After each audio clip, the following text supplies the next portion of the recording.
I'm very happy, by the way, that the majority in the Dutch parliament supported my motion to totally ban the burqa in public life. And maybe allow me to give you shortly the reasons why I proposed that.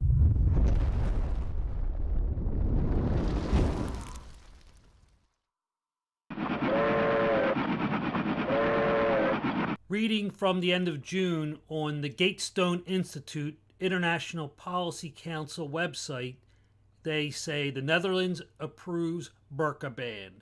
And this is written by Soren Kern. The Dutch Senate has approved a law that bans the wearing of face-covering clothing in public buildings, including hospitals, schools, and government offices, as well as on public transportation. Although the ban does not extend to public streets, the law authorizes police to ask individuals to remove face-covering clothing to establish their identity. Those found flouting the ban, which includes Islamic veils and robes such as burqas, which cover the entire face, niqabs, which cover the entire face except for the eyes, as well as balaclavas, I guess ski masks, and full-face helmets, will be subject to a fine of 410 euros, which is equivalent to 475 US dollars. The new law, previously adopted by the Dutch House of Representatives in November of 2016, was approved on June 26 by 44 of 31 votes in the 75-seat Senate. In a statement, the government, which has not yet said when the law will enter into effect, explained its purpose. In a free country like the Netherlands, everyone has the freedom and space to behave and dress as he or she desires. Sometimes limits can and must be imposed on that freedom. In the case of face-covering clothing, this applies in particular if mutual communication is impeded or safety is jeopardized. Mutual communications whereby people can look each other in the face is so important that uniform rules have now been laid down by law. This makes it clear to everyone what is and is not allowed in those situations. A Muslim activist called Stay Away From My Niqab said the ban is unconstitutional. In an open letter sent to Dutch lawmakers, the group, which has more than 5,000 followers on Facebook, asked, "Why is it not realized that this law leads to people being isolated from society? They seem to have this backwards. It is the law in the countries that many of these people originate that they are not allowed to participate in society alongside men. This ban leads to women who wear face-covering clothing who like to participate in society no longer to be able to do this, effectively because they now have a restriction on education, license applications, travel with public transport, visiting a doctor, and much more. These women who wear face-covering clothing are living in a society that is at the pinnacle of personal freedoms. If they cannot respect the local laws, then it is their own fault. Is the Constitution no longer applicable to women with face-covering clothing? What about the right that everyone is free to dress how she wants, regardless of race, gender, religion, or belief?" Which is kind of an interesting objection when it comes to someone expressing a criticism of the ideology or religion of Islam. These same people probably don't want to see the critics enjoy the same free expression as they so crave now. The law does not ban people from wearing whatever they want whenever they want.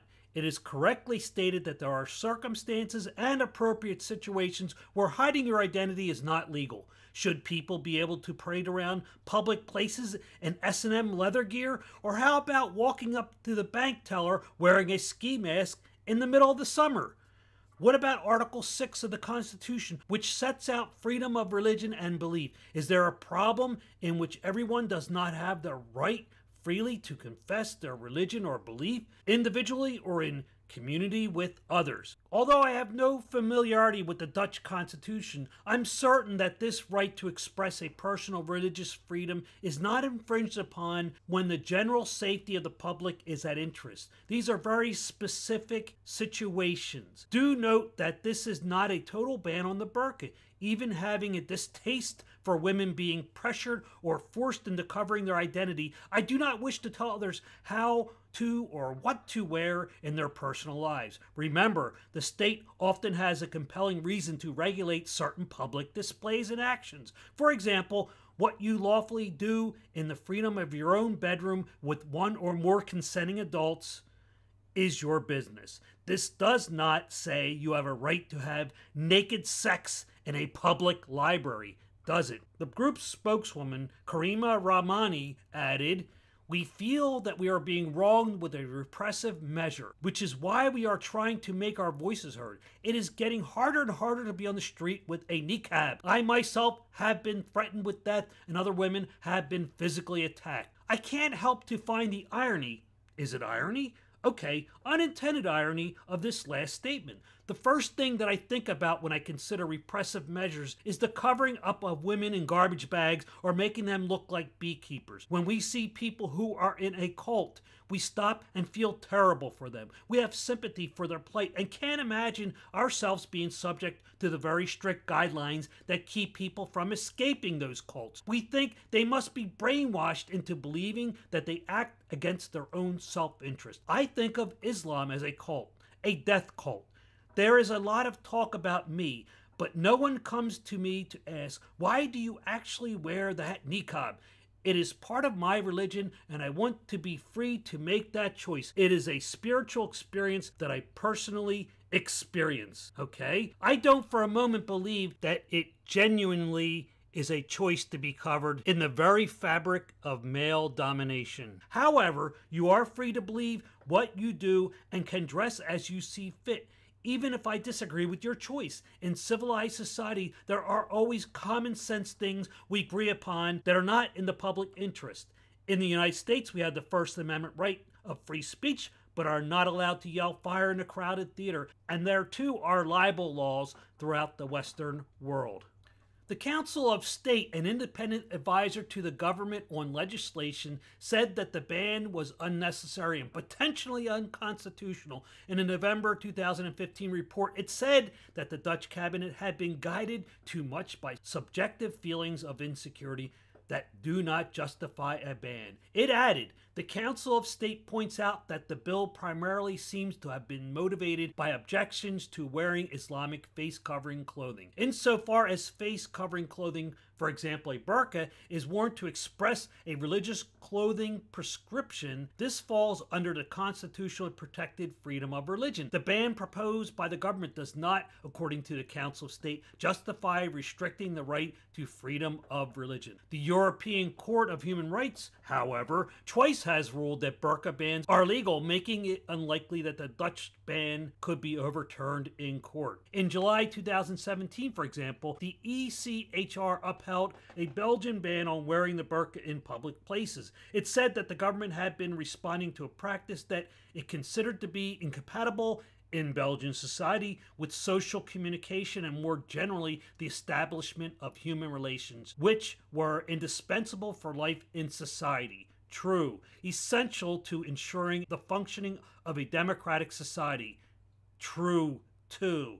In July 2014, the ECHR upheld France's burqa ban, accepting the French government's argument that it encouraged citizens to live together, which I agree with. The Dutch government has repeatedly insisted that the ban is not about restricting religion, but about promoting communication and public safety.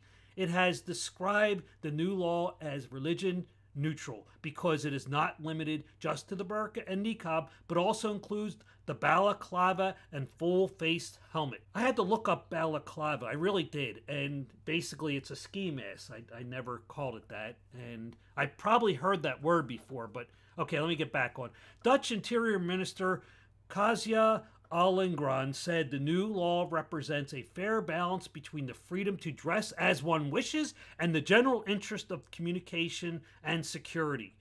And I think they should emphasize the security part. She also said that far from violating fundamental rights, the ban will enable Muslim women to have access to a wider social life, because if they do not cover the face, they will have more possibilities for contact, communication, and opportunities to enter the job market, where the people on the regressive left think it's empowering for women to be forced to cover up by law in certain places of the world, and that's really empowering. And if you don't, then they have the morality police come after you and beat the crap out of you, and that's really empowering, I think. A complete ban was originally proposed in December 2005 by Party for Freedom leader Geert, who argued that burqas and niqabs are barriers to the integration of women in the Netherlands. We must ban the burqa. People's faces should not be hidden in society, for it is our faces that give us our identity and our fundamental means of communications with others. Bravo to you, Geert.